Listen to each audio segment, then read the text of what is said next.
guys, what's going on? It's G, and we're back here today in Cinderella Phenomenon with wolves.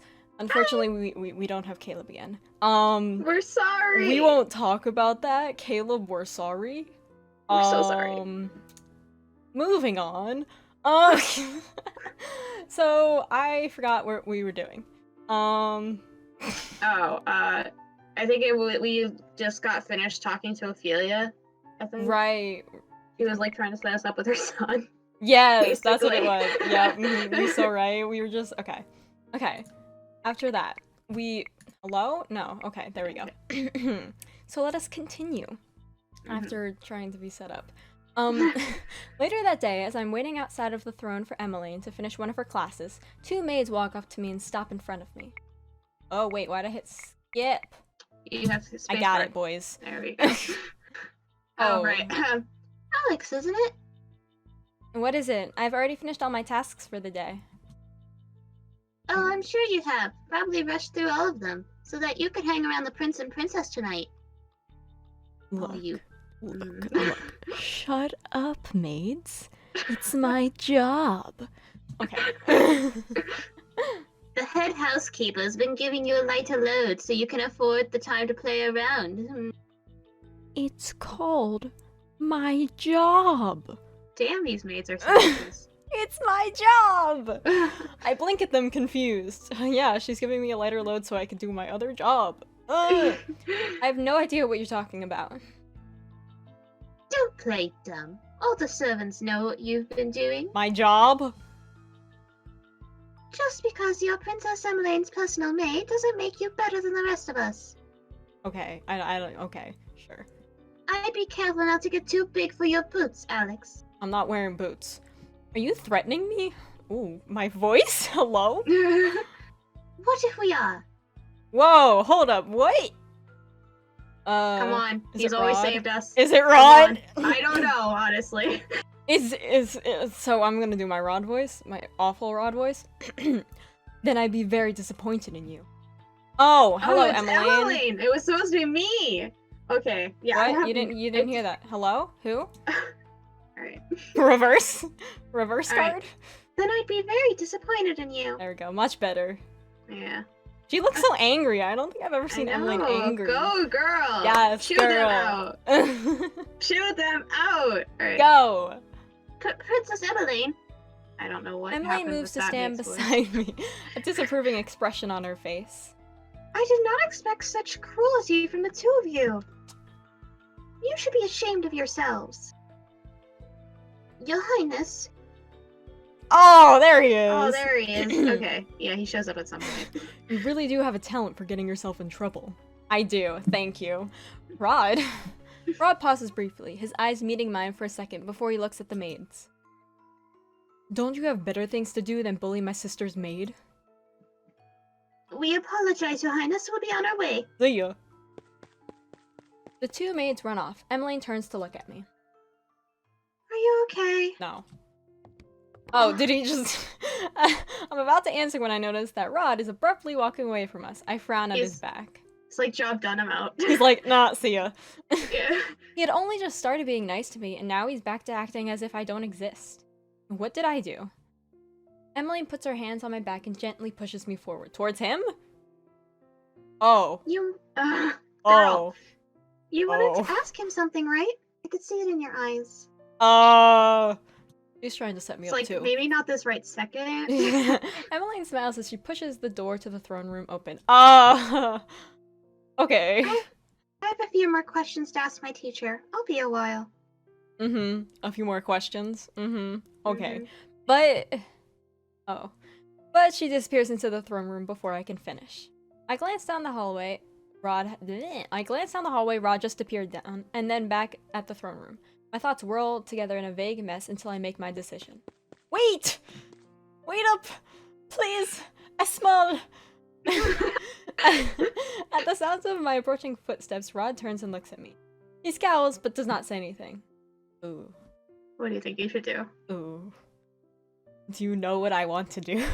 I'm pretty sure I know what you want to do. Am I allowed to do it? Yes? Is that a yes? Tell him off, please. Yes! No! The words spill out of me before I can even think of them. What have I done to make you angry with me? Oh shoot, I have to have a conversation with myself. Nothing. He turns away and I glare as I fall closely behind him. You expect me to believe that? You can at least look at me when I'm talking to you. I reach out a hand to his elbow and pull him back so he's facing me. Oh. Okay. Rod! Hey. But the words die in my throat when I see the expression on his face. Hey! Yes! His face is red and he refuses to look me in the eye. Hey, how's it going? My surprise causes me to release him. Rod quickly turns around and begins to walk away. I'm left to stare dumbly after him. What's wrong with him? Normally he's not so afraid to speak his mind. Wow, you guys have switched. I frown as I feel a dull ache throbbing somewhere deep in my chest. Okay. Okay. What is this? Why do I feel sad?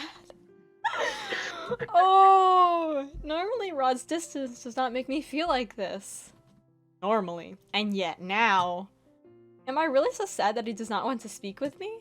I shake my head and take a deep breath to still my mind. It's better not to think about it. Hey! Tables have turned!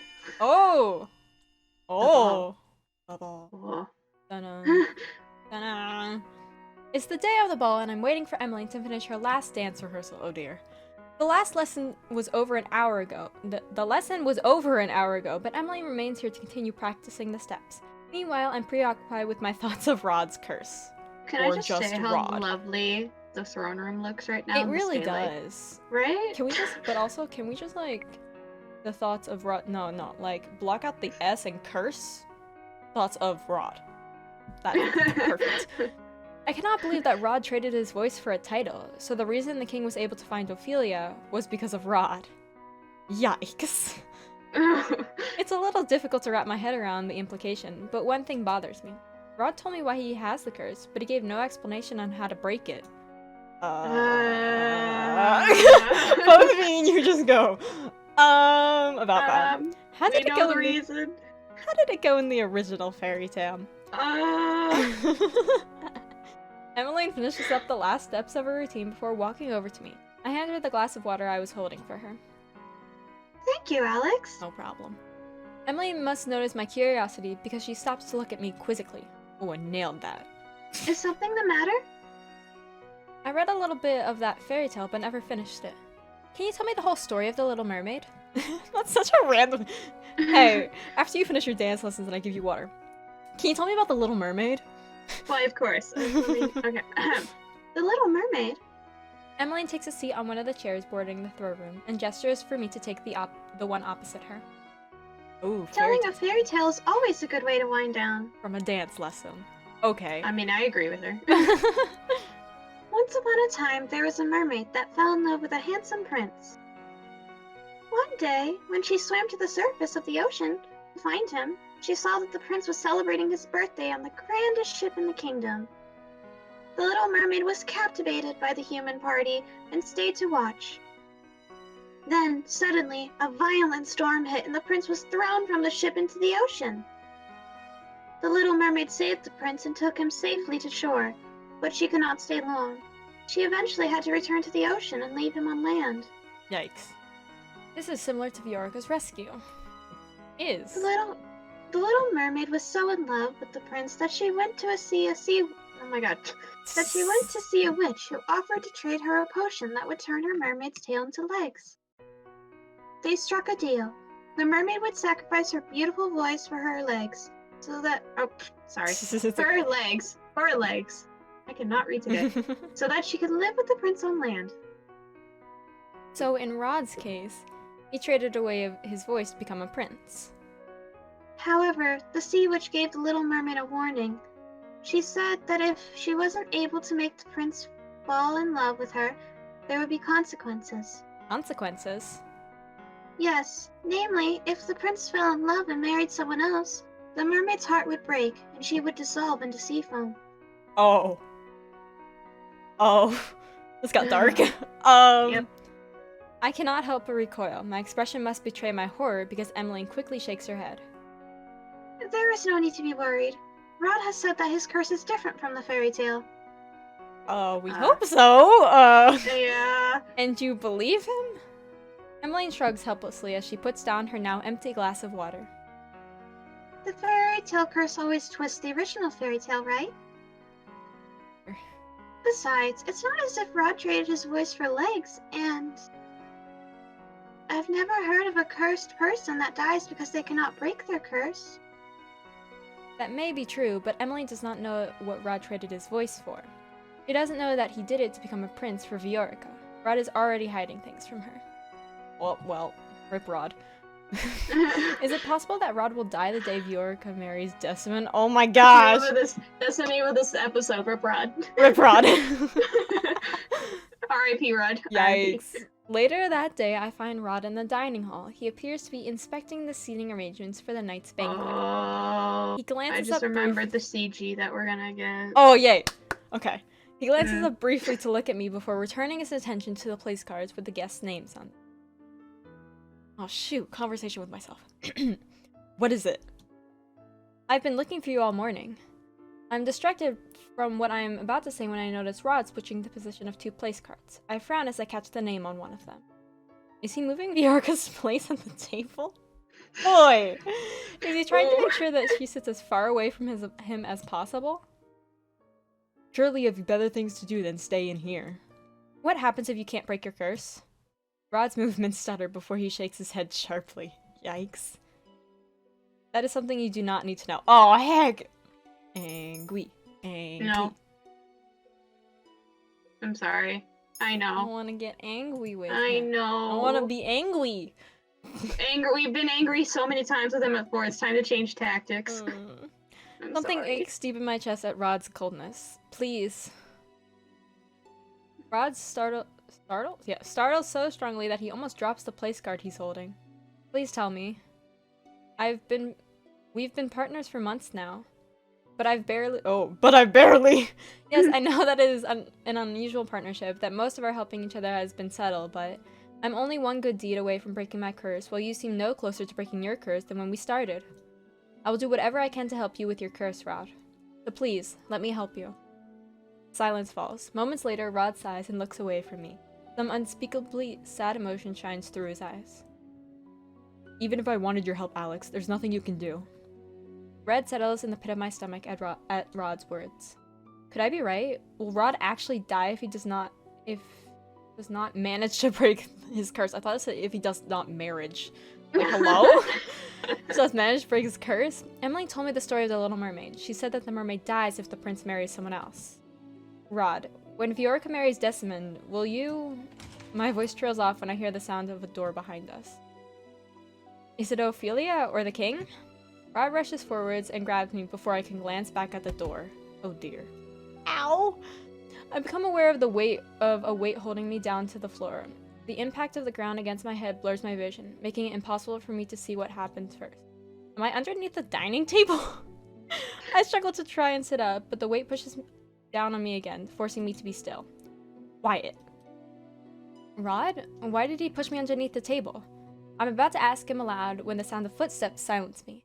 I cannot help but remember what Sir Mithras was saying about rumors. If Rod and I were seen alone together by the servants, the rumors will no doubt get worse. But why is Rod doing this? I stay quiet as the people that enter the dining hall begin to talk. Oh, great. So this is you. I've done a lot of talking. Alright. How strange for this place to be empty at this time of day. I'm gonna use my normal list till I can figure out who Smart. it is. There's a pause, and then another voice speaks up. You better have. Oh, okay. Okay, so this voice is Alcaster, Yeah, and the other's definitely. Mithras. All right. You better have good news for me, Mithras. Wait, did I do Outcaster? You did. You better have good news for me, Mithros. Oh, dang, my voice just dropped so low. That's great, though. Sir Alcaster and Sir Mithros. Rod's hands tightened on my shoulders. Everything is as you requested, Sir Alcaster. Wrong. Say it again. Sir Alcaster. Better. There should be no issues. There better not be. You've disappointed me before, Mithros. I will be careful not to try my patience again. Yes, Sir Alcaster. Thank you.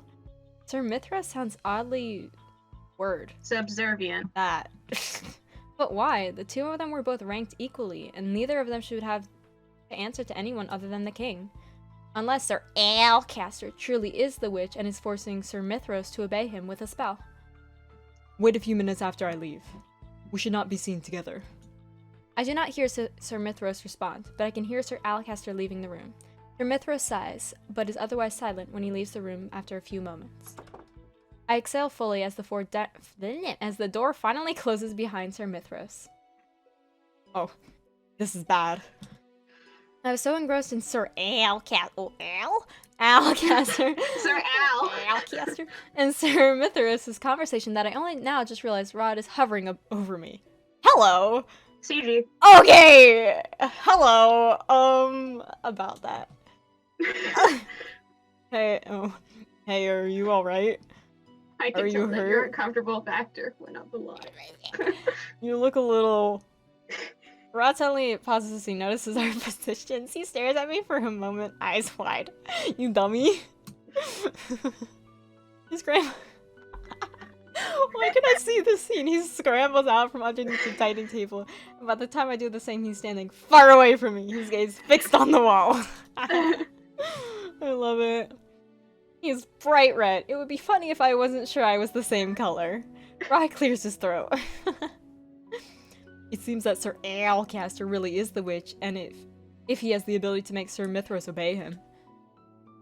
Lady Parfait should be told immediately. Rod turns on his heels to leave the dining room. Rod, wait! What? This is urgent, princess. I can't just... When Viorca marries Desmond, will you die? Huh? Answer Like, me. out with it. Go!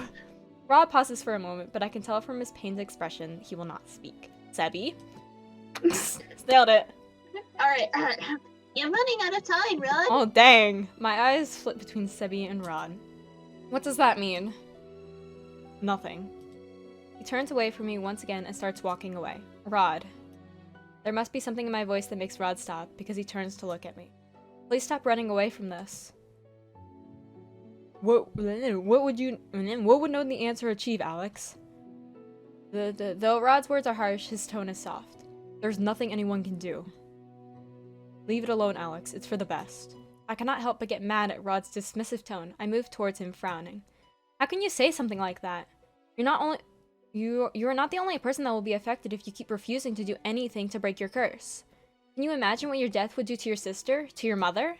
Losing you would destroy them. Rod's face is suddenly inches away from mine. He places his hands on the wall behind me, caging me in. Why are we doing this now? I don't know. His face is flushed with anger, but the look in his eyes is tormented. My family has been dealing with the consequences of my actions for the majority of my life. Dude, when did you do this? What? Don't think that I don't know what effect my curse has on the people closest to me. Besides, I don't want to involve you in this too. His voice is a whisper, but I can still hear his words. Rod. Rod pushes away from me and stalks off as I stare after him. He says that, but then he still does nothing to try and break his curse. I don't understand him at all. What is stopping him? And that's where we're gonna end. Yep. That was a good stopping place. So By the way, I am begging you to like draw a chibi version of you and me just like staring weirdly at that CG like Hello. This was a very fun scene. I'm Caleb, sorry. This was really fun to do. But anyway, guys, we hope you guys enjoyed, and we hope to see you guys again later. Stay sweet, and I'll see you guys later. Bye! Bye. Woo.